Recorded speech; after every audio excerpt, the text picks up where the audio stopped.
you and I are in agreement.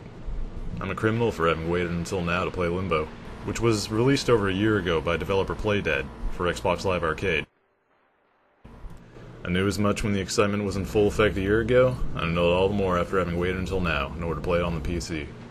So, while I'm sure you're all well aware of the high praise this title has obtained, perhaps I can at least convince you that the platform transition has done nothing to diminish its quality.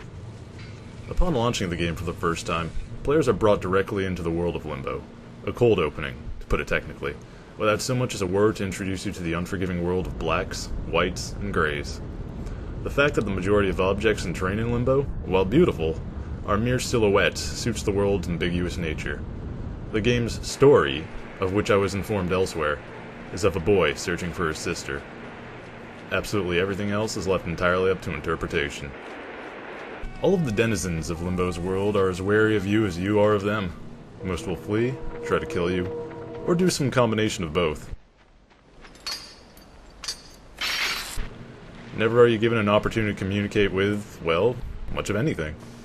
Character is ascribed completely within the visual medium, yet one still gets the idea that every living thing is more or less looking out for itself, and the overwhelming feeling of isolation the game already has in rich supply is amply contributed to by this factor.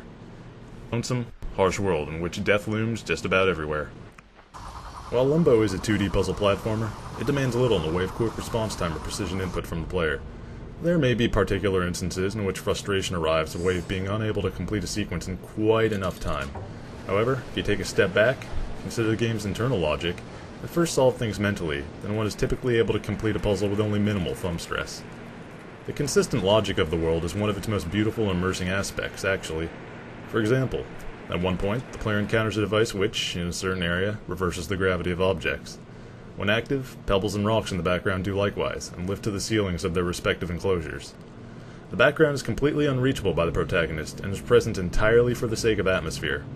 It's a nice touch which, while practically unnecessary, does much to structure a cohesive, believable environment. A particular aspect which makes Limbo remarkable compared to most other 2D platformers is the inclusion of a physics engine. In fact, it's a central staple, with the majority of puzzles requiring its influence and manipulation in order to be completed. Ropes will swing with the weight of the young protagonist at their ends, boxes must be physically pushed or pulled to gain progress, and the boy is crushed by the massive boulders and whatever else the game decides should be piled atop him as a result of your failure. When you do fail in Limbo, which you will in spades, mind you, it's almost never a damning result, as checkpoints are typically quite common. In many instances, trial and error actually seem mandatory in order to understand what the game is asking of you, such as the fact that that platform will horrifyingly shock you to death, or that enormous spider is rather interested in spearing you with his legs, so perhaps you shouldn't touch either of these things ever again. I will admit, however, that several of the game's lengthier puzzles would deliver the error part of your trial quite a ways into them, requiring you to repeat the first few elementary steps. Fortunately, these circumstances are few and far between, and hardly hamper the overall experience. In most cases, hints are implemented masterfully, and commonly contained within the environment itself, even if that's something you only realize after the fact. Pebbles pouring down an incline, for instance, heralds a boulder that you need to avoid early on in Limbo. On the downside, the game can easily be completed within about 4 hours. I feel, however, that this is a perfect length for Limbo, as its puzzles were just beginning to get stale the moment I completed it.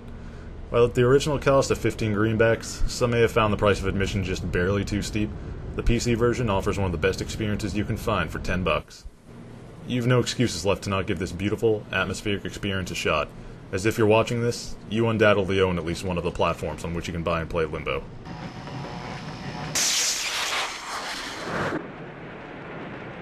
No matter the genre you're partial to, you won't regret the purchase.